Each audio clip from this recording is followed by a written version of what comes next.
Welcome to SR media. పారిశ్రామికంగా రెండో ముంబైగా పేరు పొందిన ఆదోని పట్టణాన్ని కూటమి సహకారంతో అభివృద్ధి చేసి తిరిగి రెండో ముంబైగా తీర్చిదిద్దుకోవాల్సిన అవసరం ఆదోని ప్రతి నాయకుని మీద ఉందని మైనారిటీ హక్కుల పరిరక్షణ సమితి రాష్ట్ర కన్వీనర్ నూర్ అహ్మద్ అన్నారు. నూర్ అహ్మద్తో ఎస్ఆర్ మీడియా ప్రతినిధి ఫేస్ టు ఫేస్ చూద్దాం. మైనారిటీ హక్కుల పరిరక్షణ సమితి రాష్ట్ర కార్యదర్శి అయిన నూర్ అహ్మద్ అన్న ఉన్నారు. అన్న దగ్గర తెలుసుకునే ప్రయత్నం చేద్దామండి. అన్న, ఇది ఆదోని పట్టణము ఒకప్పుడు రెండో ముంబైగా పేరు పిలువబడుతుంది. ఇప్పుడు ఆ యొక్క ముంబైగా ఎందుకు పిలువబడడం లేదు? దీనికి ఎన్నో కారణాలు ఉన్నాయి. ముఖ్యంగా ఆదోనిలో మత కల్లోలాలు జరిగినప్పటి నుంచి ఇది పతనం స్టార్ట్ అయింది అనుకోవచ్చు. అంతకుముందు రాజకీయ కారణాలు ఉన్నాయి. ఎందుకంటే రాజకీయ నాయకులు బ్రిటిష్ కాలం వరకు మన ఆదోని ఎంతో అద్భుతంగా డెవలప్ అయింది.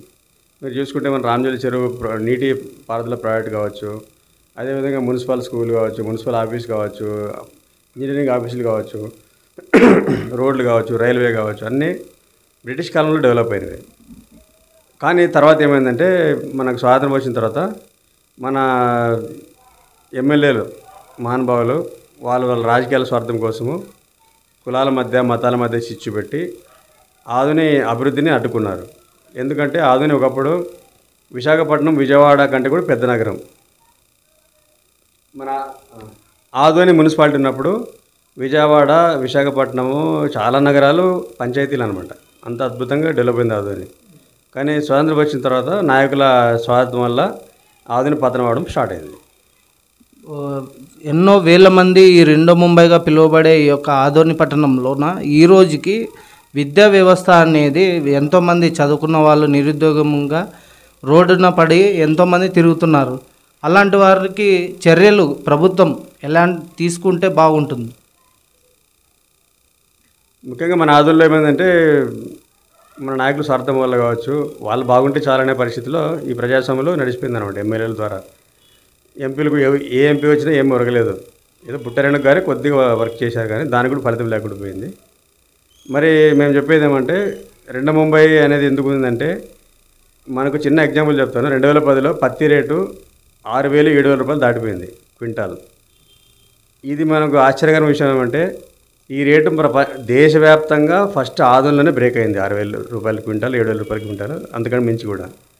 ఇది ఏ ఢిల్లీలోనో, యూపీలోనో, చివరి గుజరాత్లో కూడా ఈ రేటు దాటలేదు. ఫస్ట్ ఆదోని దాటింది. ఆదోని మార్కెట్కి ఉన్న గొప్పతనం అది. మరి ఇలాంటి ఎన్నో గొప్ప విషయాలు, బంగారు బజార్ కావచ్చు, తర్వాత కూరగాయల మార్కెట్ కావచ్చు, ఎన్నో మిల్లులు అనమాట. కొన్ని వేల మంది అప్పట్లోనే ఒక గవర్నమెంట్ ఎంప్లాయీ కంటే ఎక్కువ డబ్బు సంపాదించేవాళ్ళు జీతాల ద్వారా. కానీ ఒక్కసారిగా పడిపోవడంతో మిల్లులు బంద్ కావడం కావచ్చు, అవన్నీ బంద్ కావడం కారణం ఏమంటే రాజకీయాల స్వార్థం కావచ్చు, మత కలవరాలు 1977-78 జరిగినటువంటి మత కలవరాల వల్ల ఇక్కడ నుంచి చాలామంది ముస్లింలు కావచ్చు, హిందువులు కావచ్చు వలస వెళ్ళిపోయినారు. అప్పటి నుంచి పతనం స్టార్ట్ అయింది. తర్వాత మిల్లులు బంద్ కావడంతో తారాస్థాయికి చేరింది. ఇక మీరు నిరుద్యోగ సమస్య గురించి చెప్పినారు. చాలామంది ఎంప్లాయ్మెంట్ కోసం చూస్తున్నారు. చాలామంది చదువుకున్న వారు నిరుద్యోగులుగా తిరుగుతున్నారు చెప్తున్నారు. కరెక్టే అది. ఎందుకంటే మన ఆదోనిలో మాత్రం టెక్నికల్ కోర్సులు చాలా తక్కువ. నార్మల్ డిగ్రీ ఉంది. టెక్నికల్ చాలా లేట్గా వచ్చిందనమాట. ఎప్పుడో 2005-6లో అంటే అప్పటికే బీటెక్ పని పస అయిపోయిన తర్వాత బీటెక్ వచ్చింది ఆదోనికి. ఇలా ఇంకా చాలా కోర్సులు రావాల్సింది, ఆదోనికి రాలేదు.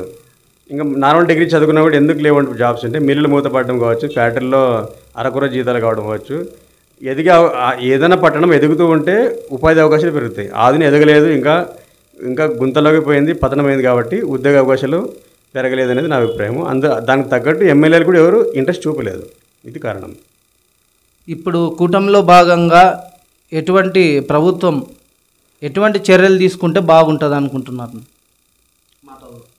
ఎటువంటి చర్యలు అంటే మరి కూటమి ప్రభుత్వం అన్ని పార్టీలు కలిసి గెలిపించినాయి కంటే సాయిబ్ శెట్టిని ప్రజలు ఓడించినారు. కూటమి నాయకులు గెలిపించినారు.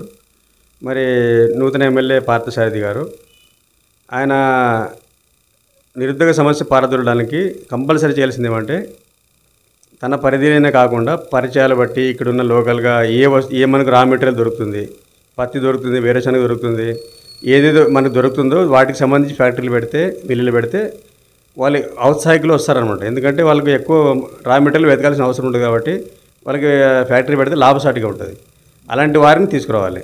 రెండోది ఏమంటే నూతనంగా ఇంకా గవర్నమెంట్ సెక్టర్ కూడా చూడాలి ఏమైనా వస్తాయని. ఎందుకంటే ఒక ఏదైనా గవర్నమెంట్ ఇన్స్టిట్యూషన్ కానీ ఒక పెద్ద ఆఫీస్ వచ్చినా కూడా దానికి అనుబంధంగా చాలా వందల మంది ఉద్యోగస్తులు వస్తారు కాబట్టి వారి ద్వారా కూడా మార్కెట్ డెవలప్ అవుతుంది కాబట్టి ఈ విధంగా కొత్త సంస్థలు రావాలి, కొత్త వ్యాపారాలు రావాలి, కొత్త ఆఫీసులు ఓపెన్ అయితేనే తప్ప ఆధునిలో ఎంప్లాయ్మెంట్ పెరిగే పరిస్థితి లేదు.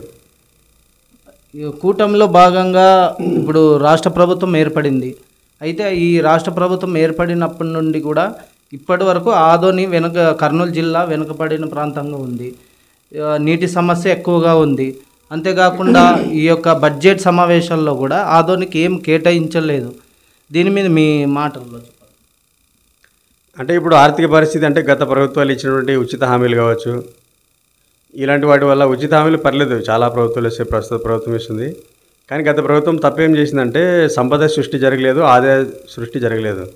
గత ముఖ్యమంత్రి జగన్మోహన్ రెడ్డి గారు ఎంతసేపు ఉన్నా కూడా ఢిల్లీకి వెళ్తే నరేంద్ర మోడీ గారు ప్రధానమంత్రి కలిసిన, అమిత్ షా గారిని కలిసిన, హోంమంత్రిని, ఏ మంత్రిని కలిసినా కూడా ఆయన జస్ట్ పలకరించి వచ్చేవాడు, ఎలాంటి డిమాండ్ చేసేవాడు కాదు. ఆయన లక్ష్యం ఒకటే అనమాట, తన బెయిల్ రద్దు కాకూడదు, తను జైలుకి పోకూడదు. తన బెయిల్ రద్దు కాకుండా ఉండడం కోసము, తాను జైలు తప్పించుకోవడం కోసము 5 కోట్ల ఆంధ్రుల భవిష్యత్తును ఆయన జైల్లో పడేశాడని చెప్పొచ్చు. తన జైలు తప్పించుకోవడానికి 5 కోట్ల మంది ప్రజల భవిష్యత్తును జైల్లో పడేశాడని చెప్పవచ్చు. మరి నూతన ముఖ్యమంత్రి చంద్రబాబు నాయుడు గారు మరి 5 కోట్ల మంది భవిష్యత్తును జైలు నుంచి బయటకు తెచ్చి వారికి సరైన విద్య, ఉద్యోగం, ఉపాధి అవకాశాలు కల్పించి చేసేందుకు ముందుకు రావాలని కోరుకుంటున్నాము. రెండోది ఏమంటే ఆధునిక నిధుల కేటాయింపు జరగాల్సింది. కాకపోతే పర్టికులర్గా ఏదేది చేయాలని చెప్పి మన ఎమ్మెల్యే గారు ప్రస్తావించాలి అక్కడ. అదేవిధంగా మనలాంటి ప్రజా సంఘాలు కావచ్చు, పెద్ద పెద్ద నాయకులు కావచ్చు, వాళ్ళంతా ఈ ప్రపోజల్స్ ముందు పెడితే ఎంతో కొంత నిధులు వస్తాయి. ఖచ్చితంగా ఆధునిక డెవలప్ కావాలని కోరుకుందాం. చివరిగా ఈ యొక్క కూటమిలో భాగంగా ఎటువంటి చర్యలు అంటే అన్ని రాజకీయ నాయకులు అందరు కలిసి రాజకీయ అతీతంగా ఏదైనా పోరాడాల్సిన అవసరం ఉందంటారా ఆదోనిలో? ముందుగా ఆధునిక జిల్లా కోసం పోరాడాలి. ఆధునిక జిల్లా నినాదం ఇచ్చింది నేనే అని చెప్పి సవినయంగా మనవి చేసుకుంటున్నాను. ఆధునిక జిల్లా సమితి వ్యవస్థాపక అధ్యక్షుడు నేనే. మరి నేను ఆధునిక జిల్లా సమితి ఏర్పాటు చేసి ఆధునిక జిల్లా కావాలంటే అప్పటి ఎమ్మెల్యే సాహెబ్ రెడ్డి గారు ఎవరు అడుగుతున్నారు జిల్లా అని అడిగారు. మేము కొంత ఉద్యమం ఉధృతం చేసి వేల మందితో ధర్నాలు చేయకపోవచ్చు కానీ ప్రజల్లో అయితే సోషల్ మీడియా ద్వారా బాగా వ్యాప్తి చేసినాం. ప్రజల్లో కూడా వచ్చేసింది. అప్పుడు ఆయనే జిల్లా కోసం మాట్లాడతానని చెప్పి ఆయనే చెప్పే స్థాయికి తీసుకొచ్చినాము. సో ఒక అడుగు ముందుకు పడింది. తర్వాత జిల్లా ఇవ్వలేని పరిస్థితిలో వాళ్ళు ఏం చేసినట్టు ఒక సబ్ కలెక్టర్ ఇచ్చినారు, ఒక మెడికల్ కాలేజ్ ఇచ్చినారు. ఇవి ఇంకా సాగుతున్నాయి, ఇంకా చాలా ఏం తీసుకుంటుంది. జిల్లా ఏర్పడితే ఏమవుతుందంటే కొన్ని ఆటోమేటిక్గా వస్తాయి అనమాట. కేంద్ర ప్రభుత్వం ఏం చేస్తుందంటే నిధుల్ని జిల్లాల ప్రాతిపదికన ఇస్తుంది. మనకి కర్నూలు ప్రాతిపదికన ఇచ్చినప్పుడు మన ఆధునిక ఏమొస్తుంది? అప్పుడు ఆధునిక ప్రాతిపదికన అయినప్పుడు ఆధుని అనేది బీహార్ కంటే వరస్ట్ స్టేజ్లో ఉంది, ఒప్పుకోవాలి. ఎందుకంటే మన ఆధుని డివిజన్లో ఆధుని ఈ యొక్క 4-5 నియోజకవర్గాలు ఏవవుతున్నాయో ఇక్కడ నుంచి వెళ్ళేంత వలస బీహార్ నుంచి కూడా వెళ్ళరు, గ్రామాలు ఖాళీ అవుతాయి. మరి ఇంత దిస్థితి ఉన్నప్పుడు జిల్లా ఇవ్వకపోవడంలో ఆంతర్యం ఏమిటో అర్థం కాదు. కాబట్టి ఇక్కడ ప్రతి ఒక్కరు పార్టీలకు అతీతంగా జిల్లా కోసం పోరాలి. ఫస్ట్ ప్రయారిటీ ఇది. కూటమిలో భాగంగా ఇక ముందు మన ఆదోని పట్టణాన్ని అభివృద్ధి చేసే అవకాశాలు మీకు కనిపిస్తున్నాయా?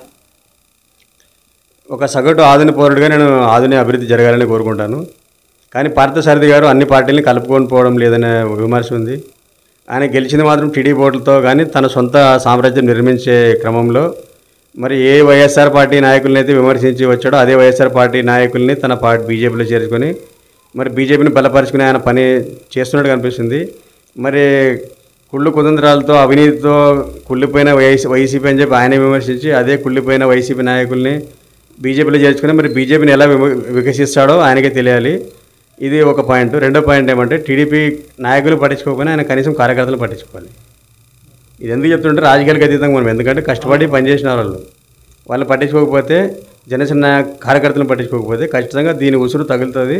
ఇది అభివృద్ధి మీద కూడా పరోక్షంగా ప్రభావం చూపుతుందని చెప్పి తెలియజేసుకుంటాను. ఇంకోటి ఏమంటే ఎమ్మెల్యే గారు ఓకే తను నాయకుడిగా ఎదగవచ్చు, మరి ఇంకోసారి గెలవాలని ప్రయత్నం చేసి తప్పలేదు. కానీ ఆ క్రమంలో ఈ రాజకీయ అస్థిరత సృష్టించడం వల్ల తాను అభివృద్ధి చేసే క్రమంలో ఫెయిల్ అయ్యే అవకాశం ఉంటుంది. కాబట్టి ముందు రాజకీయ స్థిరత్వం సాధించాలని చెప్పి అన్ని పార్టీలు కలుపుకోవాలని చెప్పి మైనారిటీ హక్కుల పరిరక్షణ సమితి తరఫున విజ్ఞప్తి చేస్తున్నాం.